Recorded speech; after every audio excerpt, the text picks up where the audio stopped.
Hello everyone. मेरा नाम कपिल है। कैसे हैं आप लोग? बढ़िया, बहुत बढ़िया या फिर जबरदस्त, राइट? तो आज शुरू करते हैं, क्योंकि मैंने पहले आपसे कहा था कि मैं बहुत जल्द नमक के ऊपर एक सेकंड पार्ट लेके आऊँगा। तो आज मैं आपको उसके बारे में और बाकी की जानकारी देना चाहता हूँ, लेकिन उससे पहले कुछ और जानकारियाँ मुझे आपको देनी है, राइट?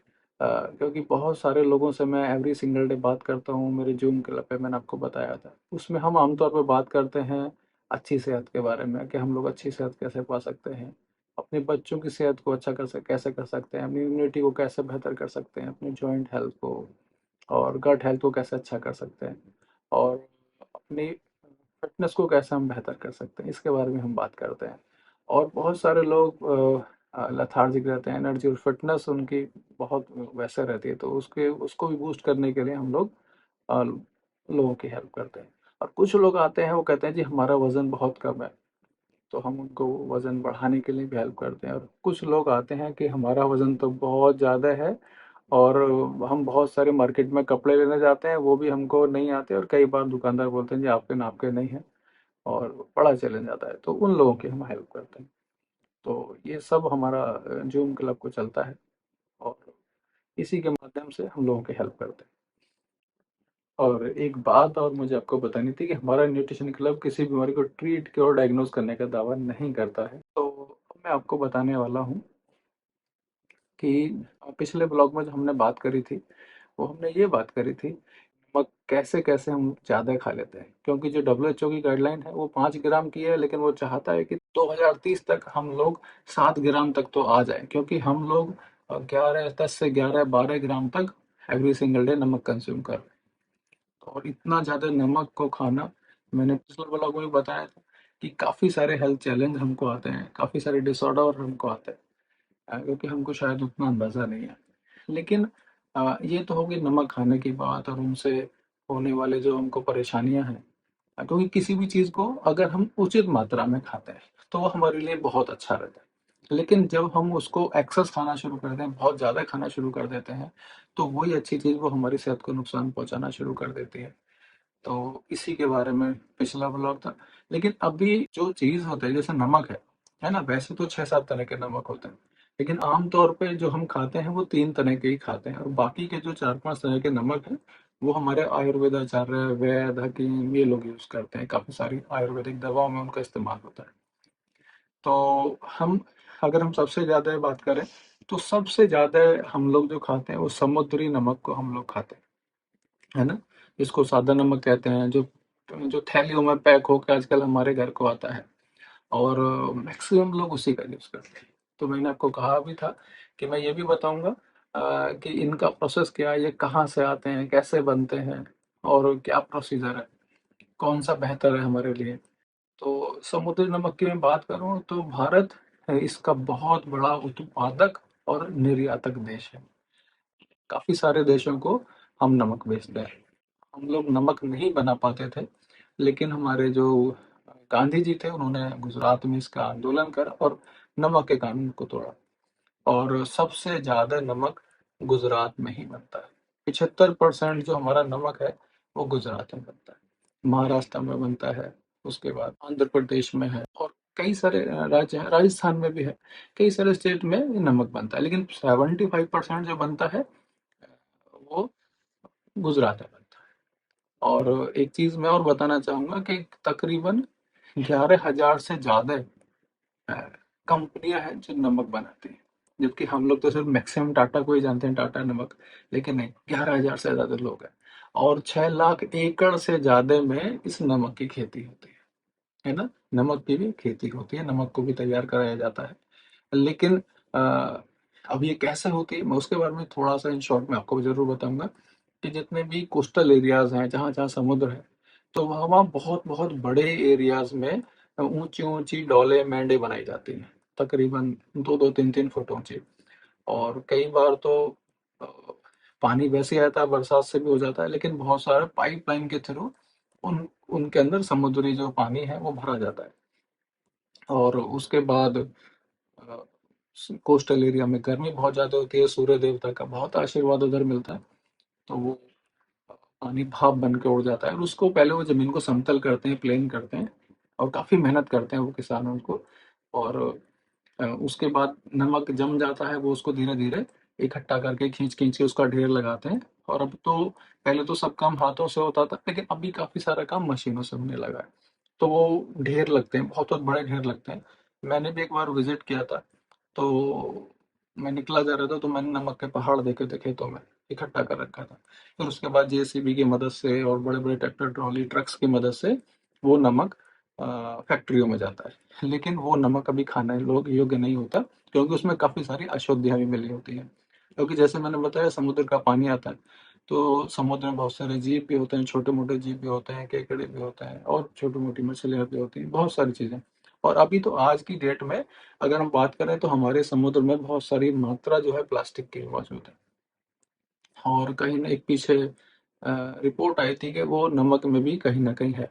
लेकिन अ, फिर ये जो नमक जो खेतों में किसान इकट्ठा करते हैं, लगभग ₹25 ₹24 क्विंटल वो उनसे खरीदा जाता है। जो हमारे को तकरीबन 30-35 रुपए की जो थैली आती है, वो 25-30 रुपए क्विंटल, यानी क्विंटल मतलब 100 किलो, उनसे खरीदा जाता है। फिर ये फैक्ट्रीज में जाता है, ठीक है।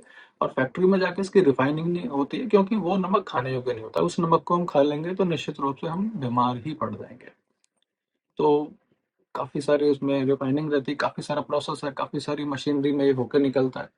और इसको अलग अलग लेवल पे शुद्ध किया जाता है, साफ किया जाता है।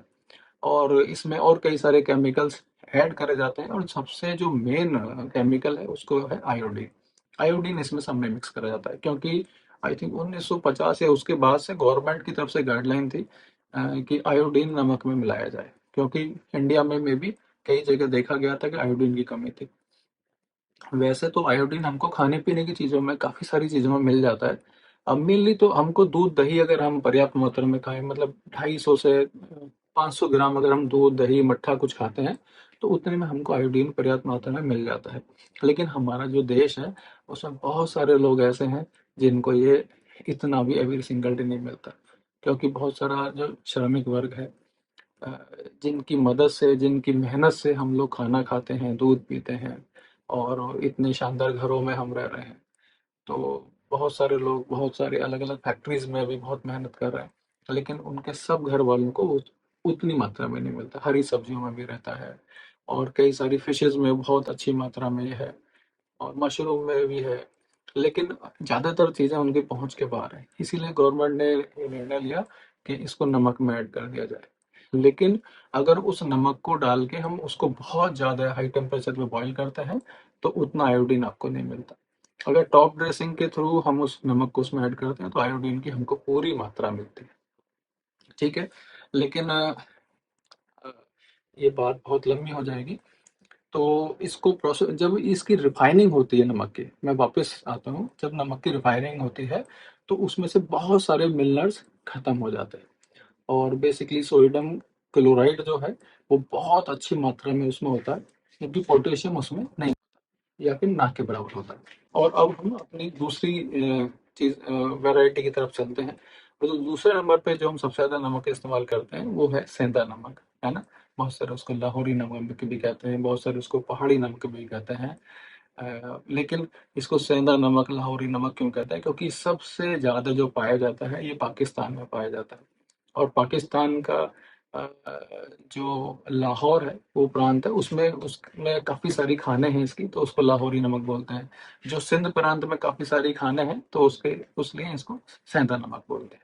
और हमारी राजस्थान में भी काफ़ी सारा है।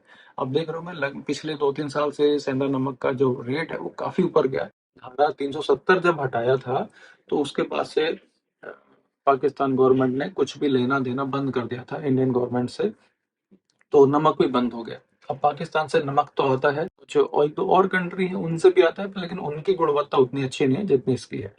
लेकिन ये रॉक सॉल्ट है, खदानों से निकलता है, पहाड़ों से निकलता है, प्राकृतिक है, तो इसमें 84 से ज्यादा मिनरल्स मिलते हैं। इसमें काफी अच्छी मात्रा में हमको पोटेशियम भी मिलता है, जिंक भी है, सेलेनियम भी है, बहुत सारे मिनरल्स हैं, जरूरी मिनरल्स हैं। हालांकि उनकी मात्रा उतनी नहीं होती, कम ही होती है, लेकिन वो मिलता है। पोटेशियम तो फिर भी अच्छी मात्रा में मिलता है। तो इसको हमको ये हमारी काफ़ी सारी चीज़ों की पूर्ति करता है। और ये इसको व्रत में भी खाया जाता है, इसको व्रत का नमक भी कहते हैं। और व्रत में जो चीज़ें खाई जाती हैं वो तो बहुत ही ज़बरदस्त होती हैं, एकदम शुद्ध होती हैं। तो इसमें अशुद्धता नहीं होती और बहुत सारा पोषण हमको रहता है।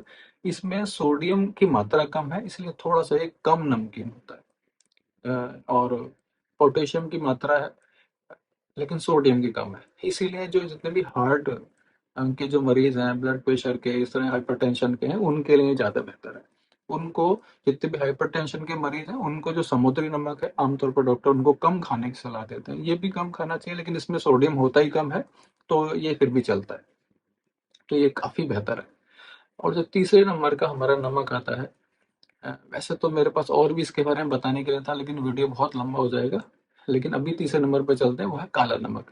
ठीक है ना? अब आप सोच रहे होंगे ये काला, ये तो समुद्र से निकला, ये खान से निकला, ये कहाँ से निकला? ये सब कहीं से नहीं निकलता, इसको हम लोग तैयार करते हैं, है ना? इसकी भी फैक्ट्रियाँ होती हैं। इसी में यही जो हमारा सादा नमक है, समुद्री नमक है, रॉ फॉर्म में थोड़ा सा मीडियम फॉर्म इसकी, उसमें ये फैक्ट्रियों में जाता है। और मिट्टी के काफ़ी बड़े-बड़े घोल होते हैं, उनमें ये वो पका के रेडी करे जाते हैं, भट्टी लगाई जाती है बाकायदा, उनमें भरा जाता है। और काफ़ी सारे इसमें औषधियाँ डाली जाती हैं, कुछ पेड़ों की छाल डाली जाती है, हेड़ बहेड़ा, और मतलब काफ़ी अलग-अलग औषधियाँ हैं जो इसमें डाली जाती हैं। और इनको काफ़ी मतलब 12 घंटे तक इनको पकाया जाता है और 12 ही घंटे इसको ठंडा होने में लगता है। 24 घंटे में रेडी होता है और ठंडा, फिर ये इसको निकाल लिया जाता है। और इसका रंग भी काला हो जाता है उस औषधियों की वजह से। और ये स्वाद इसका बहुत सबसे अच्छा स्वाद होता है, बहुत टेस्टी होता है। आमतौर पे इसको हम सलाद में ड्रेसिंग करते हैं, और इसको रायते में, मट्ठा में, दही में, इस तरह से इसका ज़्यादा इस्तेमाल होता है। और बहुत सारे आयुर्वेद की जो चीज़ें हैं, उसमें भी इसको इस्तेमाल करा जाता है। क्यों? क्योंकि इसके जो औषधीय गुण है ये बहुत ज़्यादा है। लेकिन हाँ, एक चीज़ और है, एक चीज़ मैं और आपको बताऊँगा कि हाँ, जितने भी हाइपरटेंशन के रोगी हैं, जिनको ब्लड प्रेशर ज़्यादा रहता है, क्लॉटिंग रहती है, तो डॉक्टर्स उनको बिल्कुल मना कर देते हैं, ये आपके लिए बिल्कुल नहीं है। क्योंकि इसमें सोडियम की मात्रा बहुत ज़्यादा होती है, क्योंकि इसका जो बेस है वो समुद्री नमक ही है। और इतने हाई टेम्परेचर में आने के बाद शायद कुछ चीज़ें और भी हैं जो हमारी सेहत के लिए उतनी शायद अच्छी नहीं होती। लेकिन बाकी जिनको लो बीपी की टेंडेंसी है, उनको तो टमाटर के ऊपर डालो अच्छी तरह से और खिला दो। आधा चम्मच पानी में डालो, खिला दो। गैस एसिडिटी है तो थोड़ा सा काला नमक लीजिए, थोड़ा सा सा अजवाइन लीजिए, और ताजे पानी से टंकी ले लीजिए, गुनगुने पानी से ले लीजिए। आपको गैस जलन में काफ़ी सारी राहत मिलती है, ऐसा हमारे बड़े बूढ़ों से मैंने सुना है, और कई बार इसको आजमाया भी है। तो आई थिंक ये जो तीन तरह के नमक हैं, यही हम लोग सबसे ज़्यादा खाने में लेते हैं, और इनके इस्तेमाल भी मैंने आपको बता दिए हैं। तो मेरा जो पर्सनल व्यू है, वो यही है कि हमको शायद सबसे ज़्यादा जो प्रेफर करना चाहिए वो जो सेंधा नमक है, पहाड़ी नमक है, व्रत वाला नमक, उसी को ज़्यादा खाना चाहिए। लेकिन अगर आप लंबे समय से उसको खाते आ रहे हैं, तो मे बी शायद आप थैली का नमक और उसको दोनों को मिला के आधा आधा यूज़ करें, और धीरे धीरे उसको कम करते चले जाएं। और जहाँ तक बात रही आयोडीन की, तो उसके लिए आप अपने चेकअप्स करा सकते हैं, क्योंकि थायराइड वगैरह की समस्या है, घेंघे की समस्या है, वो देखते हैं। अगर हम रेगुलर बेस पे चेकअप कराते हैं तो वो हो जाता है। लेकिन अगर हरी पत्तेदार सब्जियां, दूध, दही, और अ, इन सारी, और हाँ, मुनक्के, हम इनके इनका रेगुलर वे में सेवन करते हैं, तो आपकी आयोडीन की जो कमी है वो नेचुरल वे में पूरी हो जाती है। लेकिन अगर आप सब्जी को अंदर डाल के उसको बहुत टेम्परेचर में डाल लेके जाते हो, तो आपका आयोडीन वैसे ही समुद्री नमक में भी, थैली के नमक में भी कम हो जाता है। तो ये मेरी तरफ से जानकारी रही। और अगर आपने ये वीडियो यहाँ तक देख ली है, तो इसको लाइक करे बिना मत जाइएगा, सब्सक्राइब भी कीजिएगा, और अपने मिलने वाले दोस्तों को इसको शेयर भी कीजिएगा, क्योंकि ये बहुत उपयोगी जानकारी है। जितने लोगों तक पहुंचेगी उतना लोगों को अच्छा फील होगा, उनको एक अच्छी जानकारी मिलेगी। क्योंकि नमक हमारे दिन का पार्ट है, एवरी सिंगल डे कम से कम 5 से 7 ग्राम हमको चाहिए। लेकिन हम खा जरूर लेते हैं। उनसे कहिएगा पहला पार्ट भी देखें, दूसरा पार्ट भी देखें। और थैंक यू सो मच, आप लोगों का पहले वीडियो को बहुत प्यार मिला है, और काफ़ी लोगों ने सब्सक्राइब भी किया है, तो आप लोग उसको सब्सक्राइब जरूर करें। Okay, tata, bye bye.